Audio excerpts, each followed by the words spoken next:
Hello and welcome to Star Citizen Sunday. This is a weekly show which covers all the news of Star Citizen from the week just past. I am your host Mac, so let's get on with it. This week we take a closer look into how players and AI will interact with the verse. We get an update on the progress of ships including the Reclaimer and the 600i. Plus, could the Aegis Eclipse be revealed on May 19th? Just want to give a massive shout out and thank you to Michael Fleming for becoming my latest patron. I really appreciate your support. If you would like to help support and grow my channel, follow the link below to my Patreon page to learn more. So in this week's newsletter, it was titled Top Secret, the Next UEE Warbird, and it included a sneaky peek of a ship under a cover. Thoughts are that it's the new Aegis Eclipse, and from this image it does look pretty cool. It says that the declassification process will begin May 19th, so do hang tight until then. Don't forget that courtesy of my patrons, we are giving away a Star Citizen starter package throughout the month of May. Commenting on any video I produce in May will stand you a chance, and you must be an active subscriber as well. At the end of the month, I will draw a winner and then start the next giveaway.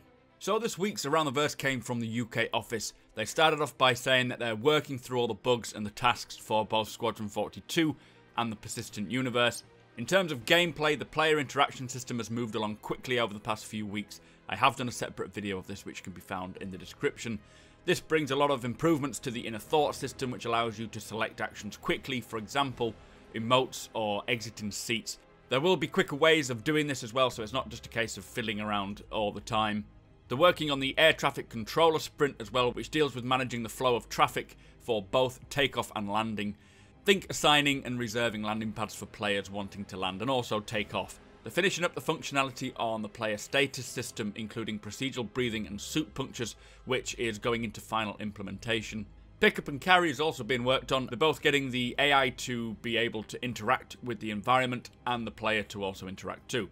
In terms of audio, they're working on procedural planet audio processes, including research and development and planning for systems to map and modify audio automatically. They have continued on the audio propagation system, player status system, and the dialogue tool called Word Up, plus working on many ship weapon sounds. For ship audio, they have got the Prospector audio done now, and they're on progress with the Cutlass Black and the Grey Cat. I'll just let you hear the Prospector while I keep quiet.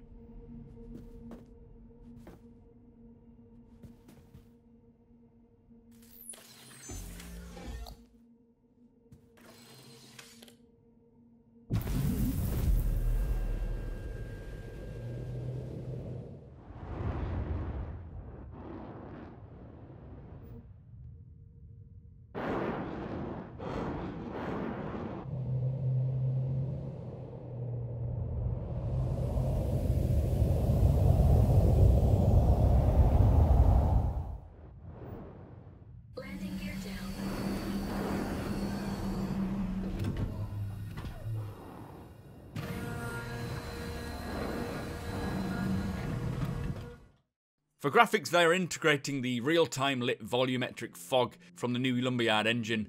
It's a huge boost for lighting and environment. It does look very cool.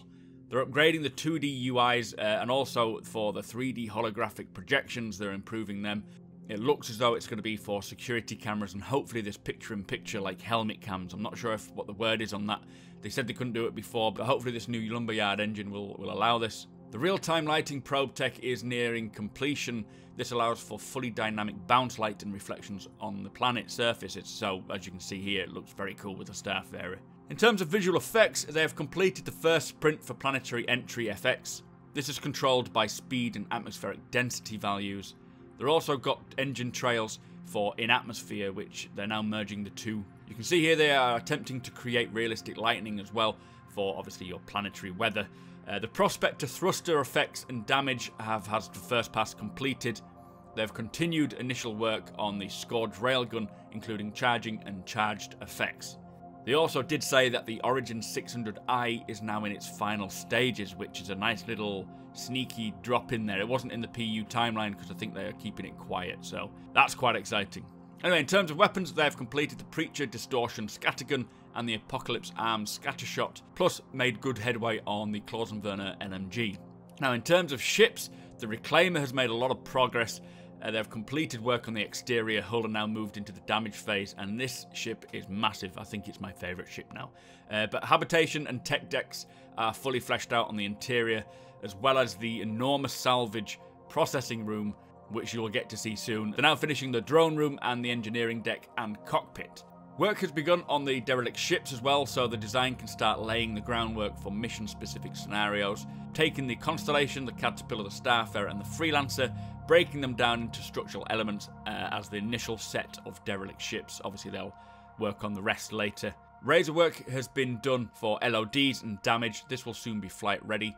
The Hull C has had its hull mesh now largely complete, with manoeuvring thrusters being incorporated, and they're just polishing and matching up the exterior with the interior. And then there's a detail pass ongoing for the interior now into the art production. It's quite quick for them to create this because they're just reusing all the other MISC assets to create the spaces very, very quickly. So in environments, they're looking into ways to create volumetric forms in space. We didn't really get to see this, it shut off quick. Surface outposts are finishing up their interior visual benchmarks for engineering, habitation and hydroponics.